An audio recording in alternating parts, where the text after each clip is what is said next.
Today I'm going to show you a couple of ways that I wedge clay. So I've got this nice pile of clay here, and it's going to, of course, have a lot of air bubbles because it's all pieces. So what are the reasons why we wedge clay? The first reason is to align the particles, which will aid in throwing.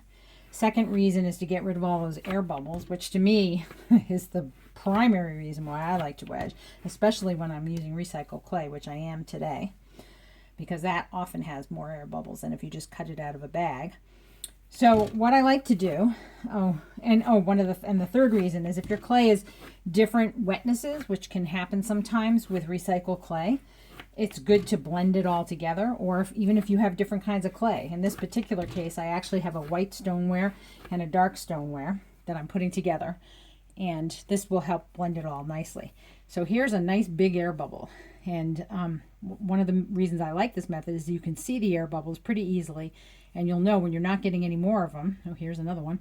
Then you know that your clay is pretty well wedged. So the method I'm using today is called the ram's head. It creates this sort of ram's head shape. So the way you do this is you take this part of your hand on both sides and you press down there, so they're doing all the work, and then you rotate the clay. So you press and rotate, press and rotate, press and rotate. So one of the problems that people who are new to clay have with this method is they press down really far and then they rotate it over and they fold it in and create more air bubbles. So the key is to not press too hard and just to rotate and try to keep your piece of clay, in such a way that you're not creating those little pockets underneath here. So let me show you that again, the bad way. So there you've got this big pocket, and then you fold it over and you created an air bubble. So that's not good. All right, so you press and rotate. And when we feel like all the air bubbles are gone, you can look over here and see if you see anything. So this looks pretty good. The other thing is you want to do about 50 rotations, because that I've heard helps get your clay just where you want it, with all those particles aligned. But if you still have air bubbles after 50 rotations, you should keep going. So that's my favorite method. Another method that I've seen people do is more of a spiral, where the right hand, or whichever your dominant hand is, doing most of the work, and the left hand is more of a guide. So you press down again with this part of your hand and just rotate. And then you end up, so this hand is just moving the clay in a rotation. Then you'll end up with a cone shape, which is nice for working on the wheel. But as I said, this is my favorite method, so this is the one I primarily do.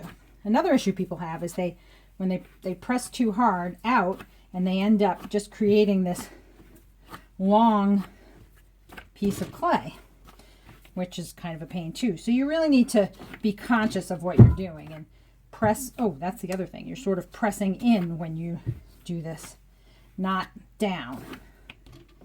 So here we go, in.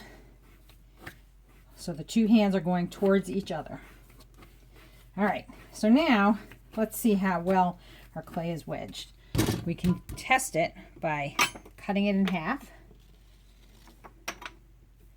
And there you go, no air bubbles. So once you're comfortable with this method and you know that it works for you, you don't really have to cut in half anymore. That's just, to get an idea of what's going on and see if you're actually doing it correctly. So, as I said, it's my favorite. What ways do you like to wedge? Thanks for watching. Thought I was done, but I have one more thing to show you. After wedging like this, you end up with this spirally section over here. And, if you put that straight down onto your wheel head, you might end up getting some air bubbles. So one nice thing to do is rotate your clay a little bit. And now look at that. You've got it all kind of smoothed out. And then when you put it down on the wheel head, it's going to not have any air bubbles. So there you go. That's the last thing I think I wanted to tell you about wedging. And that's all for now. Thanks for watching.